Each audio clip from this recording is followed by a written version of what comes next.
My name is Elise Cochran, and my thesis is on how fine art students should choose an art school that teaches skill primarily and innovation secondarily, over one that only teaches innovation and creativity.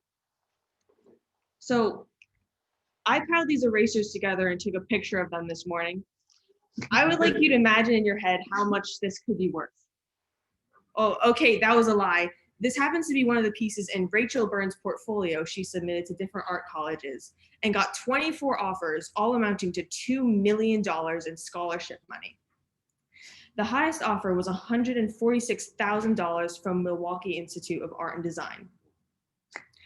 On the other side of the art world, there was an artist named Lalvin.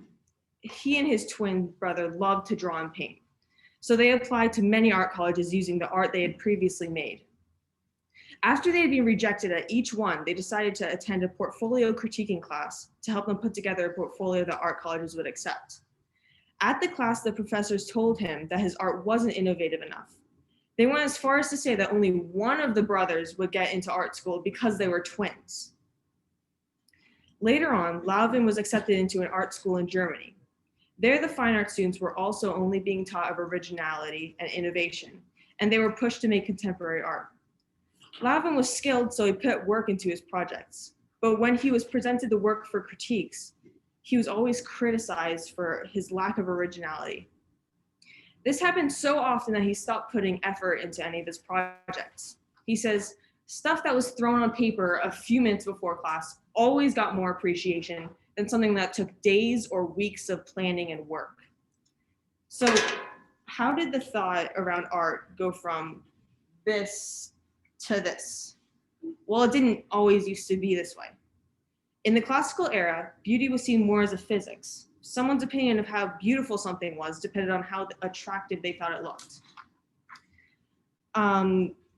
This era produced works such as the School of Athens, the Pieta, and the Creation of Adam. It was typical of students to draw what they could see to develop technical skills. The art world eventually turned to Impressionism and then quickly over to Modernism and Postmodernism, which focus on breaking the standards set by art and only valuing creativity and innovation over technical ability. Although the idea that art is fully subjective and that skill is meaningless is spreading, fine art students should choose an art school that teaches skill primarily and innovation secondarily over one that teaches only innovation and creativity. This is shown through these 3 points. Number 1, teaching innovation and originality is the same as teaching philosophy or marketing. Number 2, the view that skill is useless and all art is subjective means that art school is useless. And number 3, an artist's creative and innovative potential is dependent on their skill level. Here are some terms I will be referring to. To make art is to create or to form. Creativity is the use of imagination or ideas. To innovate is to introduce something new and original. And I will be referring to skill as someone's technical ability to replicate what they see from life. So my first premise is teaching only innovation and originality is the same as teaching philosophy or marketing. Some art schools I found that teach innovation and creativity over skill are the Institute of Contemporary Art in Pennsylvania, the University of Arts in Pennsylvania, Milwaukee Institute of Art and Design, Dusseldorf Art Academy, and the Art Institute of Chicago.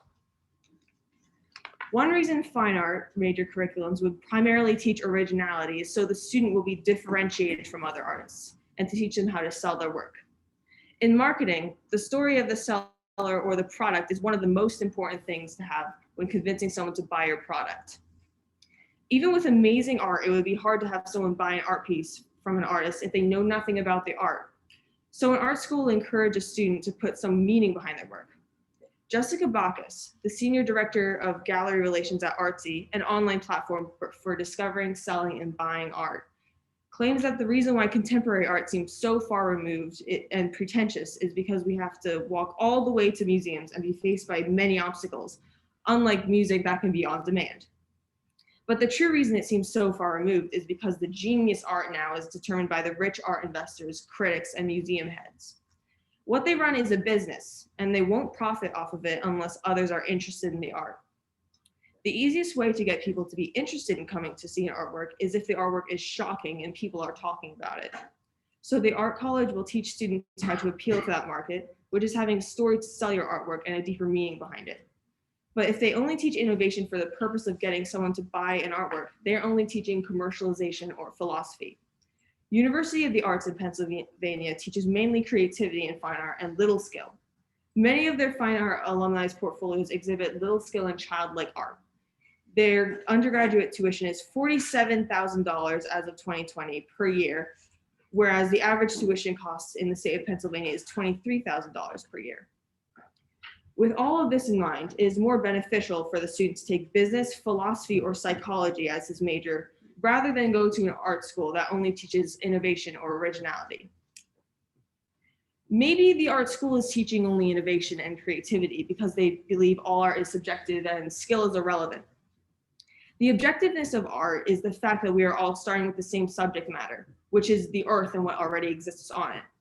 The subjective aspect is the artist's interpretation of the world. All critique of art is assuming objectivity. Let's say there's a cook who is being evaluated by a critic. The cook goes into the kitchen, vomits onto a pan, cooks it, and serves it to the critic. It tastes horrible, but because supposedly all tastes are subjective and the result is pushing boundaries of what can be considered food, the critic declares it a delicacy and is served in high-class restaurants all around the world. Art being completely subjective would mean that art professors' opinions on how the student art looks doesn't matter. In order to be consistent with this philosophy, the art professor should care what it looks like, but should not care what it looks like, because their critique is just as valid as some random person on the street. The only thing they can help their students with is whether or not their art will sell. Finally, an artist's creative and innovative potential is dependent on their skill level. In contemporary art, a main point is about making a meaning behind the art and to communicate with the viewer. These are Robert Rauschenberg's white paintings. When looking at this painting, it could mean anything. Robert's goal in creating the paintings was to make something that looked pure and untouched. But because of his limited technical ability, he could only show these basic ideas. The great contemporary art pieces are supposed to have significant meaning and to be innovative, but the meaning of most unskilled paintings are unclear. When looking at the painting, communication is lost with the viewer. A white canvas leaves endless possibilities for interpretation, as we see here. So when art students are only learning innovation and creativity, they are being limited by their lack of ability in their technical area. Basic forms can only communicate basic ideas, and basic ideas are not innovative.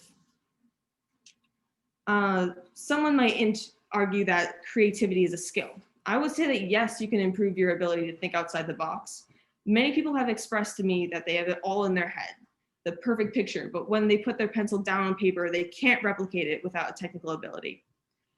But only teaching creativity still limits the student to only be able to be excellent at thinking, but not necessarily at making art. And so with all of this in mind, fine art students should choose an art school that teaches skill primarily and innovation secondarily over one that only teaches innovation and creativity. Thank you.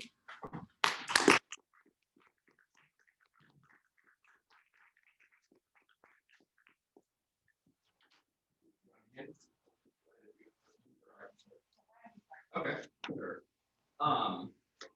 Okay, thank you for your presentation. I really enjoyed it. Like when I started the paper, I thought it was going to go a certain way, but it went a different direction. I was very interested in what you're talking about. My first question is, so you argue that schools are teaching, or the bad art schools, at least the schools you shouldn't choose, are teaching innovation and originality rather than skill. Yeah. And I can understand how skill is taught, but not ever having attended art school, I don't know how innovation and originality is taught. Can you comment on how they attempt to do this, at least, even if they fail? Like, what are their methods? Like, what are they actually teaching at their schools if they're teaching innovation and originality? Yeah, so creativity, they're teaching innovation, originality, and creativity. So creativity would be teaching like, there can be exercises to improve like thinking differently and not so like cliche. And then with innovativeness and originality, it's more of the shock factor. Like they want it to be different and that somebody looks at that and they're like, that's weird, I never thought of it that way and I don't agree with that. And people generally like, it's an unpopular opinion. So are they like training the students to be weird? Or something? Yeah, or like yeah. To be that's what you think of weird, yeah. Like to be innovative and original means to be a sort of person, right? That can produce that. So is that what they're training at those schools? Or Yeah, like, they if want. you go to those classes, say you have to sit for 14 hours a semester or something in a class, like what are they filling those 14 hours with to teach you originality and innovation? Or I'd say they'd emphasize originality and innovation, and like at the end of the day, like no matter how good your artwork is, they're always going to be biased against skill. And there was even an example I saw of the girl who went to the Institute of Chicago, Art and Design in Chicago. And she says that there's a pointillism project where her and her friend were working on it. She did this amazing landscape that took her hours to do. And her friend put one dot on a piece of paper, and the professor said, "Oh, you get an A, but your friend gets an A, but you get a C because your friend leaves my mind more room to think of what this could possibly be." So it seems like, so you would argue is they're just training people to try and think outside the box, just like consistent feedback of you need to be this way, and they're kind of pushing people into a certain way of being. That's kind of what you're arguing. Yeah. Okay. And they deem whether or not it's innovative or creative. Yeah. You want to go ahead? Yeah, sure. Okay, so on a more practical side of things, like as an art teacher, what would you say are the skills that students need to have, and how do we objectively define what is good art then?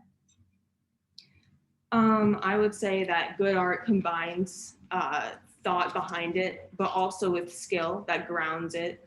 And when somebody looks at it, they aren't left with thinking, "Oh, this could mean anything. I need to learn what does this mean," but it should be clear what it means, and it should have skill behind it, but also combined with creativity and thought, so that it leaves the viewer thinking of what the idea is, but they know what the idea is that they're getting across. Then,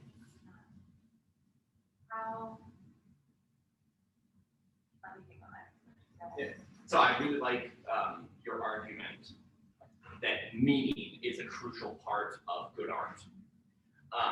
And that's something that I sympathize with massively. And yeah, you're trying to find meaning. Do you think that meaning is the ultimate prerequisite for good art, or do you think there are other things that have to go along with meaning to make it good? Like, do you think that there could be art that's full of meaning but is terrible and shouldn't have ever been produced? What are your thoughts on that? I know this is a little outside the scope of your thesis, but yeah, I think that when artists are only like drawing the dot on the paper and saying like it means this obscure thing, there's no way of knowing if they actually thought that or if they just want to like take advantage of the art market. So it's much better for them to learn the skills to show that yes, I actually do mean this, and that I'm not just tricking you and scamming you into buying my art for millions of dollars. It's interesting because like to draw like a parallel, all the ones I can think of in art are kind of crafts. Have you heard of the fountain? Yes. Okay, yes. Like that's a piece of art that takes no skill, but at the same time is full of meaning. Like what he's, you can kind of understand exactly. It's almost written in Sharpie on the wall how clear the meaning of that is. Or say the Christ is another famous, but same artist I think on similar themes. But so do you think it seemed like in the paper you were arguing that having the skill means that you can produce meaning, but not having skill means that you can't produce meaning. How would you say? Or the meaning is unclear and people have no idea. Like the Christ's, the name, one of the names isn't really good, so right. I'll use the other name. It's immersion, which is the plastic crucifix submerged in the artist's urine. So it's a picture of that. And so when most people look at that, they're like, oh, he's denouncing Christianity, of course. But no, that's not what it means. It means the passion of Christ and all the like gore and like he said, oh yeah, it's not just the blood. It was urine and poop that comes out of him. That's what this means. Yeah. And so like the meaning was not clear in that. And Yeah. That's a really good answer. I knew about both meanings, but yeah, I didn't really. Now, then again, you could argue that some very complex works of art, you can't there's maybe two very plausible interpretations for things. But yeah, that's an interesting answer. Sorry. I'm taking over a bit. So how then, like if someone retraces the life and we look at it and we see that resemblance, that it doesn't have meaning, that what makes it good? yeah, what makes it beautiful? Like how do you define what is beautiful? So I'd say there's different ways of innovating, and innovating can be good, but I'd say you can innovate in skill. Like, like the difference between Caravaggio and Rembrandt, if they were to do different still lifes, they'd be doing it in a different way. And their way is like unique to anybody else, but it's still skillful and it's beautiful. And people say, oh, I've never seen it that way. Like passage, which is like blending, if you say like a face with a black background, in normal real life, you would see that outline, but the outline is blurred to show focus onto where that is. That was invented. That was an invention in skill that was innovative. And so I'd say there are ways that a still life that people might say is boring can be interesting and maybe not full of meaning, but it's a significant point in the artwork. Okay. So can a still life then still be beautiful and artistic even without? I'd say so, yes. I'd say the best masterpieces combine skill and beauty and innovativeness in art and skill with meaning. Okay, so replication isn't enough. To be the best, like, Okay. no.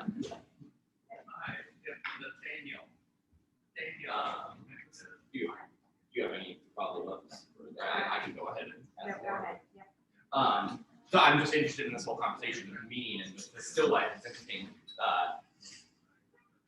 I think I would fall on the lines of the still life does have meaning. It's not overt kind of political meaning or social meaning. It's not telling you a story necessarily, but it's still communicating something to me. Like the colors work together and there is some meaningful kind of orderly pattern to how color works together, and then even just the representation of real objects.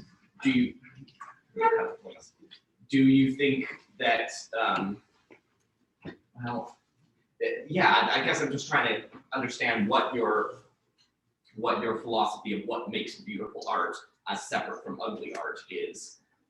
Do you think that where do you think the beauty in a still life comes from? So you're arguing it's skill, but is there anything else there that maybe differentiates it?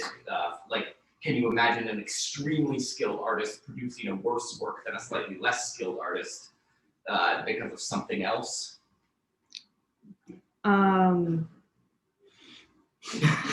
sorry. I guess so. In your answer to her, you were focusing a lot on skill being an important part of what produces good art. Do you think that there's something besides meaning outside of skill that can also produce things, good art? Do you think there's a slightly less skilled artist could produce better art than a more skilled artist, or is skill the absolute kind of criteria for how good of art you can produce? Well, besides meaning and skill, I don't think there's anything else that someone would say, oh, that's why I like the art. Okay. Because if they use their skill, that's pretty much just. Yeah, that's what you're saying.